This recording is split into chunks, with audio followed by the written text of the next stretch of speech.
Hello everyone, in honor of Furiosa, I thought I would share my favorite film heroines across action and horror. There's a plethora of strong, kick-ass women out there on film, whether it be survivors, final girls, or just all-around badass warriors.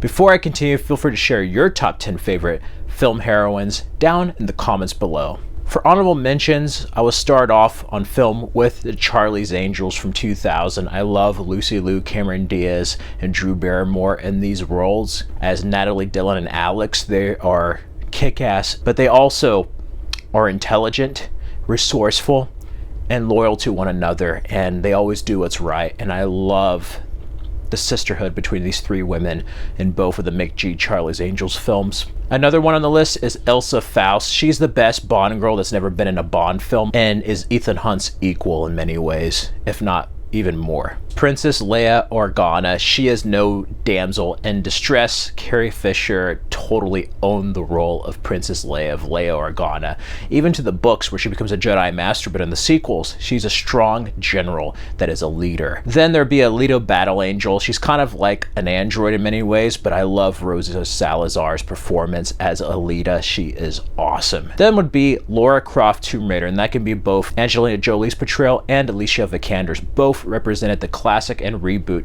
eras of the character. She is like Indiana Jones and James Bond combined into something brand new. Last for honorable mentions would be Trinity.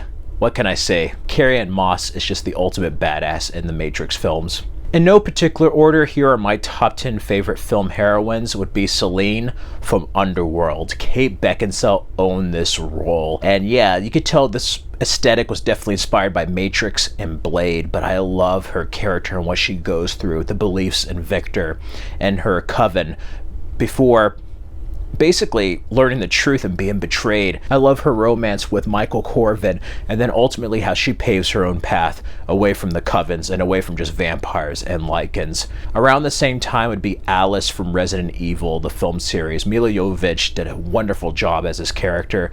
You know, in many ways, she kind of resembles a little bit of Jill Valentine at the beginning before becoming her own thing. And she's even kick-ass before having superpowers. It was great seeing her arc with the superpowers, even though it was a bit crazy. But then to see her lose her powers in Afterlife and then having to kind of be like a regular person, learning her story, the revelations in the last final chapter of Resident Evil.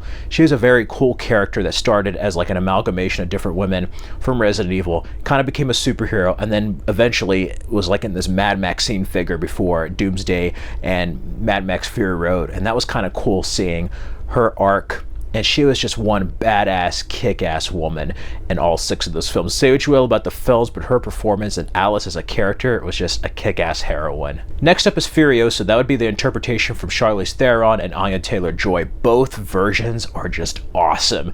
In many ways, it's like female Mad Max. Yes, but I say she's her own character and more. The struggles she goes through, being abducted by Dementis, you know, going through the madness of the wasteland, and then on her quest for vengeance, literally losing a limb, and so much more. On to like fighting injustice of other people with Immortan Joe's wives and wanting to escape that environment, wanting to find the green place again, and her partnership with Max. She is just one furious character. And I love Furiosa, one of the best female heroines we've had in the past decade. Next would be Wonder Woman. Gal Gadot's Wonder Woman is just awesome. She has that grace, that caring, nurturing nature while also being fierce and just a badass warrior. That first Wonder Woman is excellent, but even the second one, she goes through desires and wants and failure, and that's hard to see such a strong female character go through that. But then she overcomes it, and then she doesn't fight the main bad guy with just fists. She uses compassion, and that's something very different and underrated, I feel, from that second movie. But if you want to get more of the warrior side, the Snyder Cut, when she saves those kids and fights the goons, that is awesome. Fighting Steppenwolf, I belong to no one, you know. I love it when the little girl asks her, "Can I be like you someday?" And then she says, "You can be anything you want to be." That is the embodiment of Wonder Woman, and that's such a great positive female hero that we need, you know. Girls out there, you can be anyone. Boys, girls, men and women, we can be anything we want to be. you know? And that's a strong message. Going with final girls, I would mention Nancy Thompson. Heather Langenkamp was just awesome as Nancy, and not only in Nightmare on Elm Street, but in Dream Warriors, and even as like a meta version of herself in New Nightmare. That is such a cool final girl because like nobody believes her. She knows something's wrong. None of the adults are believing her. She has to watch her friends get killed, and her alone must face Freddy. Not only have the strength to do so, but then also not allowing herself to be overtaken by fear. She doesn't allow herself to succumb to fear. She basically treats Freddy Krueger as if he's nothing. And such an innocent girl, teenage girl, is the ultimate antidote to this pure evil of Freddy Krueger. And I really love the mythological elements of her character, and she's one of my favorite final girls in horror, and I feel underrated in many ways. And then after Nancy, another Wes Craven final girl that is just purely badass is Neve Campbell as Sidney Prescott. Sidney is like the audience. The characters in Scream know the horror movie rules, yet they still fall into them, but then also learn from them. And I love the commentary in each film and how Sidney grows as a character, you know. After the trauma of what happened with her mother, these killers are after her and many of her other peers, her boyfriend, that whole reveal, but then also like learning in the sequel and then becoming even more fearless in part 3 when it's a bit more personal, and then kind of becoming a bit more annoyed when it involves her family or like random people. Like it keeps happening, but it's great to see the trajectory of the character becoming more and more fearless as it goes on. It's like, okay, this ain't my first rodeo, you know. I just love Sidney Prescott from her one-liners like, you forgot the #1 rule of remakes, Jill, don't fuck with the original, or like, enjoy that torch, you know, the torch burning. Like there's some good lines, not in my movie, you know.